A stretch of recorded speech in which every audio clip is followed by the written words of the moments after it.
বেতন বৃদ্ধির দাবিতে রাজশাহী বিভাগের ৩ জেলা থেকে দ্বিতীয় দিনের মতো চলছে পরিবহন ধর্মঘট। সকাল থেকে রাজশাহী, নাটোর ও চাঁপাইনবাবগঞ্জ থেকে ঢাকা, চট্টগ্রাম ও সিলেটগামী বাস চলাচল বন্ধ রয়েছে। এতে দুর্ভোগে পড়েছেন দূরপাল্লার যাত্রীরা। বিকল্প উপায়ে গন্তব্যে যেতে দ্বিগুণ ভাড়া গুনতে হচ্ছে তাদের। পরিবহন শ্রমিকদের অভিযোগ, রাজশাহী ঢাকা রুটের চালক ও কর্মীদের বেতন কম। প্রতি ট্রিপে বেতন বাড়ানো না হলে পরিবহন ধর্মঘট চলবে বলে হুঁশিয়ারি দেন তারা।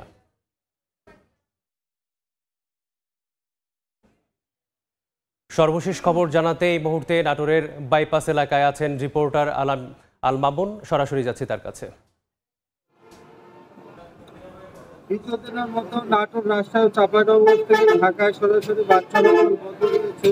এর ফলে কিন্তু দুর্ভোগ স্থানীয় যে রয়েছে লোকজন, তাদের দুর্ভোগ বেড়েছে। একটি বিষয় যেটি আমরা বলতে পারি যে বেতন ভাতার বৃদ্ধিতে শ্রমিকরা যে ধর্মঘট ডেকেছেন গতকাল থেকে এবং সেই অব্যাহত রয়েছে।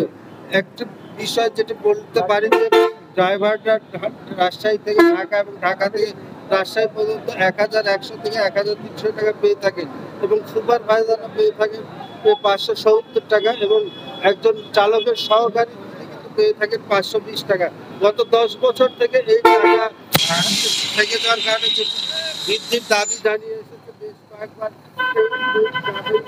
না পাওয়ার প্রেক্ষিতে কিন্তু এই বাস চলাচল একটি বিষয় যেটি আপনারা জানেন যে আগামী সপ্তাহে যে বাসগুলা রয়েছে সেই বাসগুলাতে বিকল্প পথে যেতে গিয়ে খরচ একদিকে কিন্তু বৃদ্ধি হচ্ছে, পাশাপাশি সময়ও বৃদ্ধি হচ্ছে। তবে একটি বিষয় যেটি বলতে পারি, শ্রমিক রায় ফেডারেশন যেটি ঢাকায় রয়েছে, আজ সন্ধ্যায় নাটোর, রাজশাহী, চাঁপাইনবাবগঞ্জের শ্রমিক নেতৃবৃন্দের সাথে বৈঠক করবেন এবং এই শ্রমিক রায় ফেডারেশন যেটি ঢাকায় রয়েছে, আজ সন্ধ্যায় নাটোর, রাজশাহী, চাঁপাইনবাবগঞ্জের শ্রমিক নেতৃবৃন্দের সাথে বৈঠক করবেন এবং এই বৈঠকের পরে সিদ্ধান্ত চলবে। তো এই ছিল আমার কাছে সর্বশেষ। যুক্ত ছিলাম নাটোর থেকে।